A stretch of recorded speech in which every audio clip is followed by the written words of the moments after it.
Well, hello and welcome back, everybody. Hope you're doing alright. Now, today's video is going to be a little interesting. If you're new to the channel, don't forget to subscribe or else. But today's video is going to be a little different because it's going to end up on two channels. Some of you will get to see this video as a listening lesson on my English channel. Then some of you will get to see this video on my 9 Years in China and Beyond channel, where I'm going to try to really open that channel up and get a lot more things going on it. Recently, just as of 4 or 5 days ago, in China, in Beijing, gigantic flood, the biggest floods in 140 years. Holy cow. And I've seen some of the videos. Whew, don't like flooding. And in South China also they had flooding, because of a big typhoon. And all these current events, they had me thinking about a time, probably 2012, I think. It's been a little while that I encountered some flooding. When I was in Huainan, I knew I was only going to be there for a year because I didn't like my main school. I taught at two colleges, and my little college that I taught at, I loved the people there so much.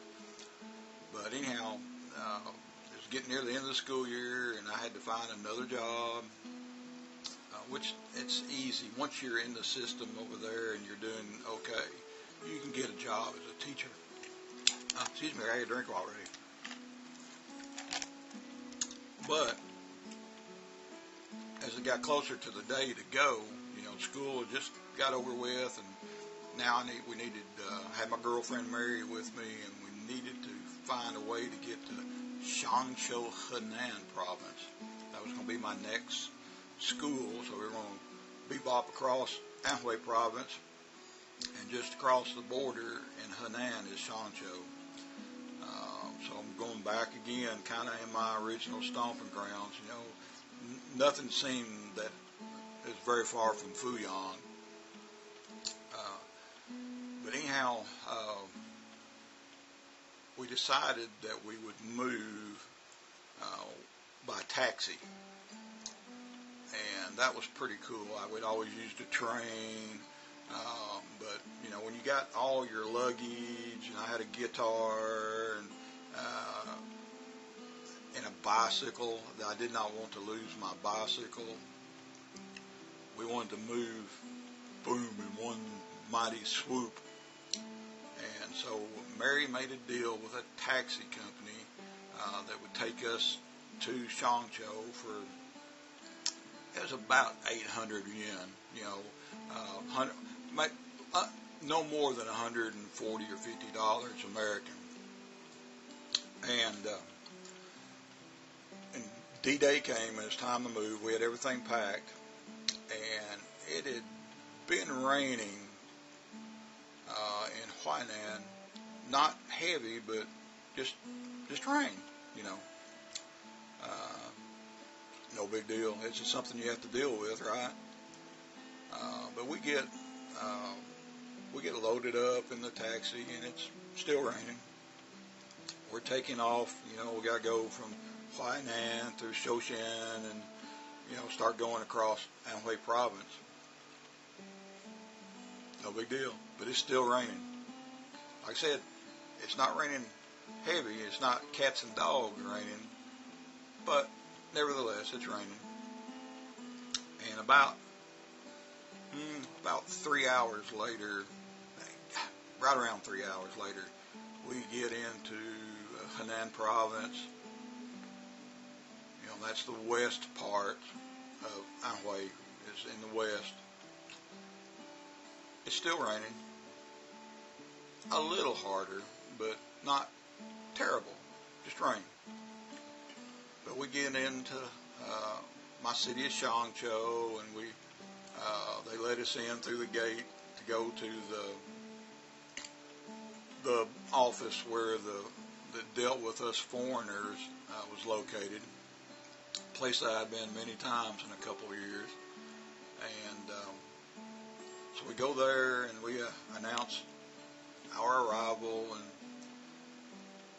of course we're talking about the rain, because it's still raining, but it does that. It's nature. And we get escorted. They take us, they show the taxi where to go, and they follow us to the teachers' apartments. And in Shangqiu, at the normal university there, the campus, the teachers we're kind of up on a hill a little bit, but we're way on the far side of campus. But we get there and we unload, and we're asking, some directions to where some stores are and places, because, we had enough stuff with us, and the school had things in the house that we didn't need to go back out that day anyhow. We had rice and, some little things, some drinks, and we brought drinks also. But, we kind of just hung around the house, and we decided, well, tomorrow's another day, because they drop us off and kind of leave us alone, and what was funny,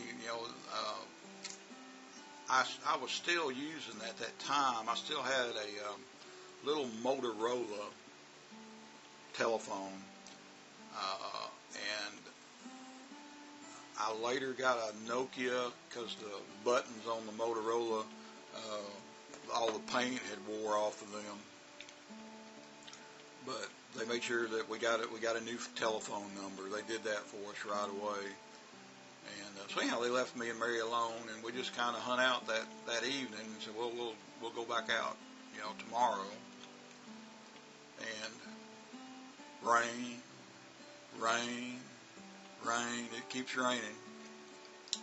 We get up the next morning, it's still raining, but we had to get out. But we had umbrellas, and the taxi would take us back to our house, no problem. We just had to make our way to a gate to get a taxi. And in my school, we had a big main gate. Then there's also a little small gate that, like us teachers, could use, and we could still go out to the main street and get a taxi. So we did that, and we got to do a little bit of shopping, and we came back, and it's still raining. But we got plenty of food and drinks now. We can make it. The next day, it's still raining. What was going on during that time, guys,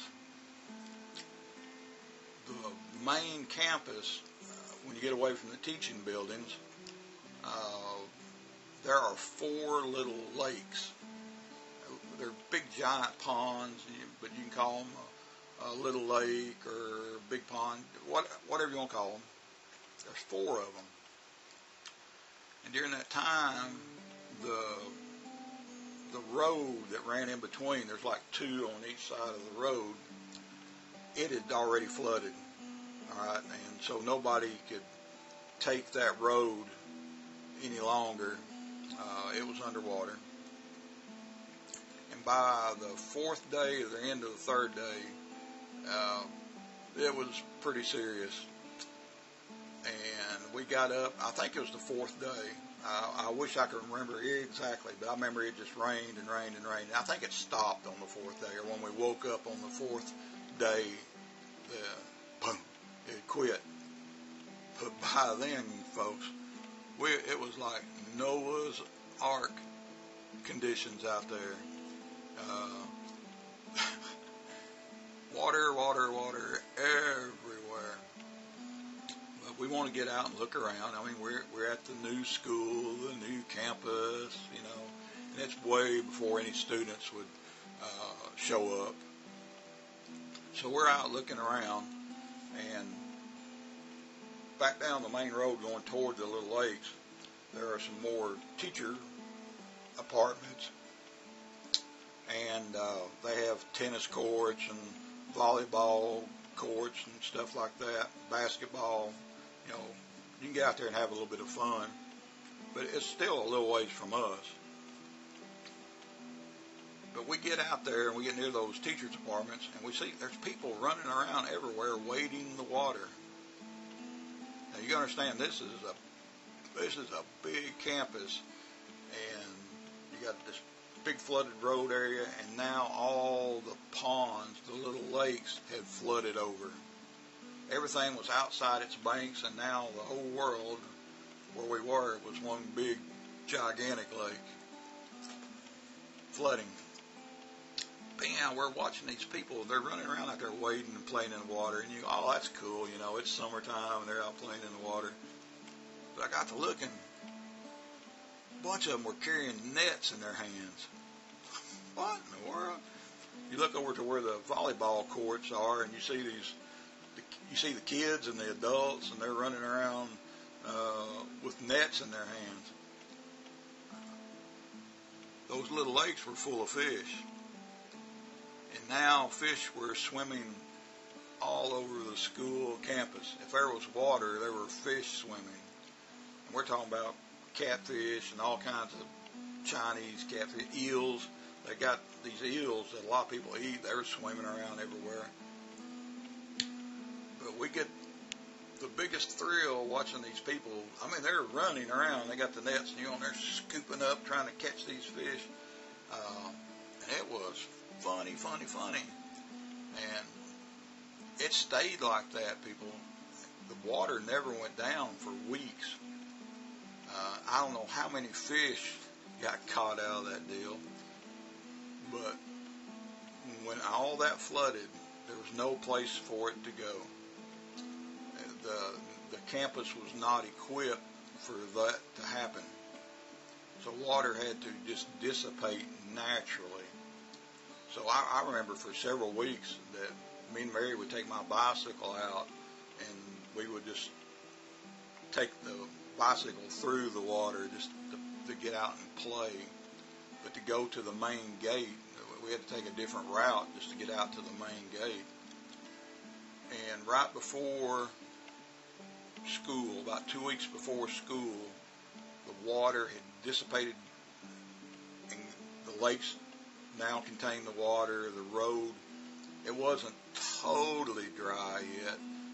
There still had some water in the middle, but the kids could come back and start getting it in their dorms and things.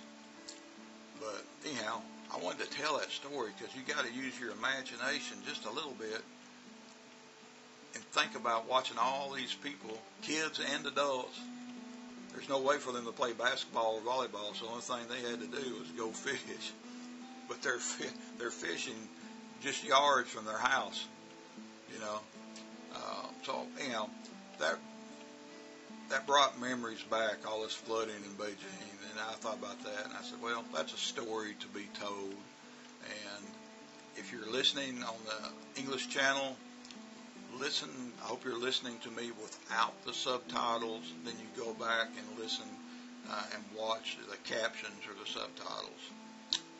If you're on my 9 Years in China channel, I just hope you just enjoyed hearing that, okay? Just another one of those videos that you just kind of have to envision as I tell it. So, but all of you have a great day, okay? And we will see you again soon. So take care. So, bye-bye, folks.